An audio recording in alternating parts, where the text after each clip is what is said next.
Fruity film. Oh, I do like to be beside the seaside.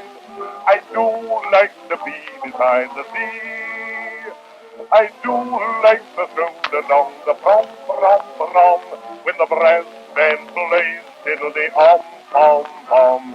So just let me be beside. Victorian Britain, whilst passing through the Industrial Revolution, spawned many new fads, and taking the air was fast becoming popular.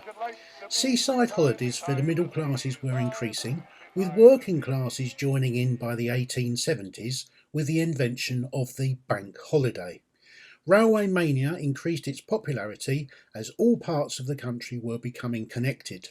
The Midland and Great Northern grew from a collection of independent lines connecting neighbouring towns and, stretching across the agricultural fenland, was able to supply the main lines with food and the beaches with city folk.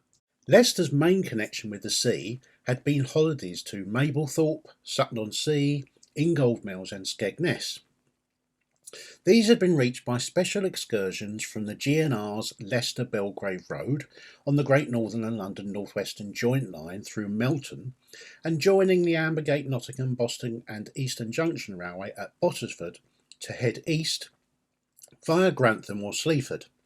Another option was to take trains from Leicester Midland Road through Saxby and Bourne and head for the Norfolk coastal towns of Cromer and Yarmouth. Bradshaw's in 1898 had trains leaving Birmingham and arriving into Bourne in 3 hours and 21 minutes or 1 hour and 45 from Leicester. As this video is primarily about the history of the Midland and Great Northern through Leicestershire, I feel you need to know the background of the entire railway. The Leicestershire section was a single-track line operated solely by the Midland and the only section of line to be built by the successor to a large group of independent railways. As a joint railway, it escaped the 1922 grouping, so lasted until nationalisation in 1948. The highlighted section is what I shall be concentrating on at the borders of the counties of Leicester and Lincoln. Today's history starts in 1846 with the delayed Midland Railway Syston to Peterborough line. A 2-year delay was due to arguments and fighting on land next to Lord Harborough's Stapleford Park, where the line was altered against George Stephenson's plan. This conflict is known as the Battle of Saxby. The line was completed in 1848. The 6th video in this series addresses the Ambergate, Nottingham, Boston and Eastern Junction Railway, which arrives into the first Grantham Ambergate station in 1850. With agreements from the GNR, their Towns line from Doncaster passed through Grantham by 1851, calling at Peterborough before London. Intermediate stations appeared in 1853 at Corby Glen, Little Bytham and Essendine. In 1856 the Stamford and Essendine Railway, almost wholly in Rutland, opened from Water Street in Stamford. The following year saw the very independent Edenham and Little Bytham Railway, owned by Lord Willoughby de Eresby, which occupied an older road served by traction engine. The village of Essendine was fast becoming a junction station, with the opening for the Bourne and Essendine line in 1860. It was operated by the Great Northern for 50% of receipts. Further expansion eastward involved Bourne gaining its second railway to Norwich via Spalding, opening in 1866. The Edenham railway service to Little Bytham was withdrawn in 1871 but continued to operate with a horse-drawn wagon train. Bourne's third railway to Sleaford via Billingborough and Horbling opened 1872. So many lines were opened in 1879 across the whole of Leicestershire, mostly aimed at freight services in the supply of ironstone and the Midland Nottingham to Kettering route joining west of Melton.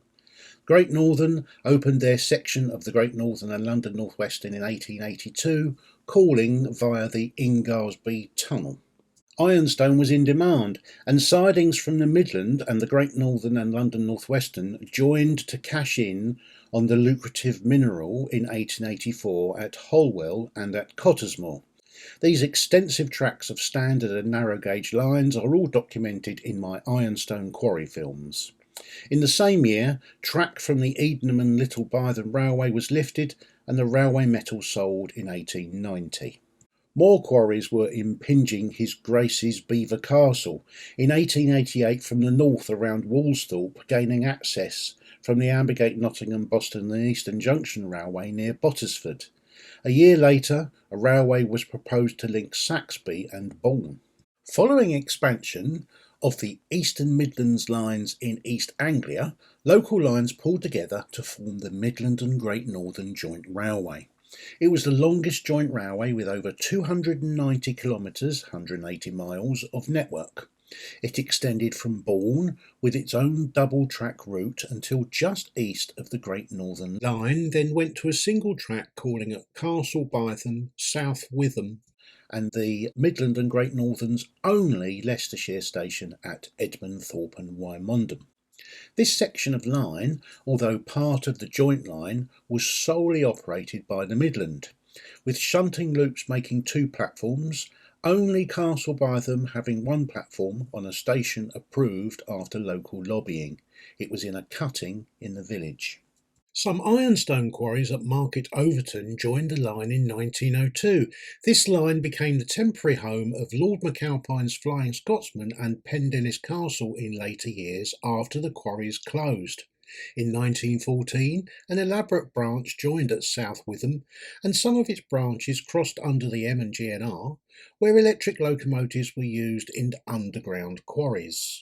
In 1916, the small southern section of track completing the Great Northern and London North Western's Marefield Triangular Junction, which carries trains from Stamford via Medbourne, was cut off, peninsularising the junction. Medbourne failed to reopen following an accidental fire during wartime closure. The route was seldom used, preferring the holiday route through the North Junction. The same year saw the Highdyke branch connected to the Towns line south of Grantham. The grouping of 1923 had the Midland becoming the London, Midland and Scottish, and the Great Northern transferred to the London North Eastern, with the Great Eastern no longer a threat beyond Bourne. Railways operating at a loss were shut down, a trend that continued now that the glory days were over. On the 3rd of July 1938, during a trial of the new Westinghouse braking system, LNER Class A4 4468 Mallard reached a record speed of 201 km an hour, 125 miles per hour, near the 90.25 mile post between Little Bytham and Essendine. There is a huge sign on both sides of the track commemorating this event. The closure of the Bourne and Essendine Railway came in 1951. It suffered the same fate as the Stamford and Essendine. Wissendine Station closed in 1955, the first of many station closures where streamlining continued on underused stations. Exton Quarry opened. 1959 saw major closures. A 1958 British Railway report concluded that the entirety of the Midland and Great Northern was loss-making, where other routes were duplicated by the former GER. The entire line was closed following the last trains of the 28th of February. A substitute bus service from Melton was soon given up.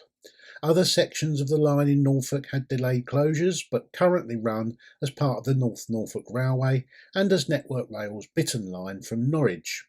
Other victims included Towns Line neighbours Essendine and Little Bytham.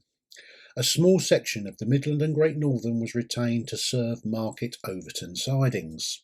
Saxby Goods Station closed in 1961, followed by Saxby itself in 1962.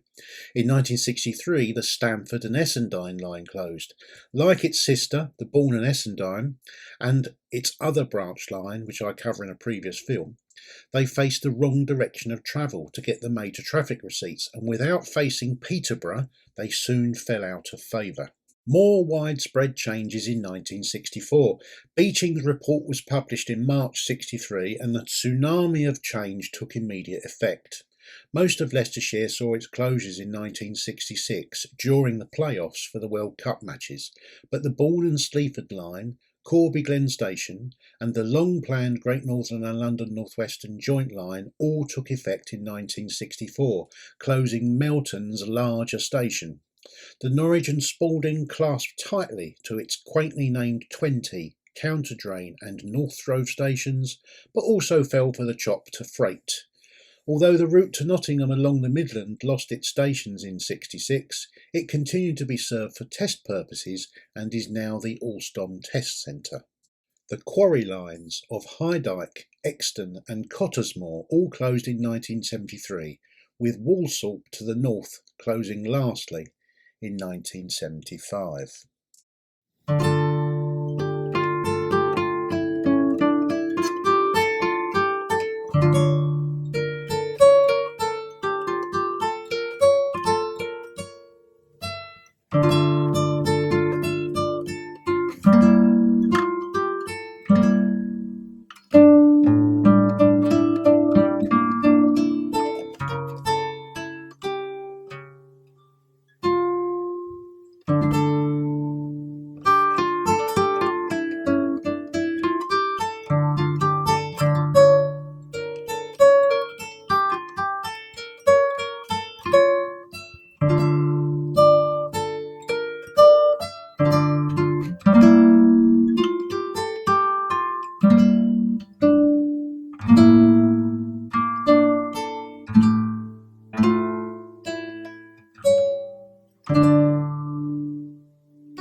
This concludes this potted history of the Midland and Great Northern Joint Railway, and thanks for watching.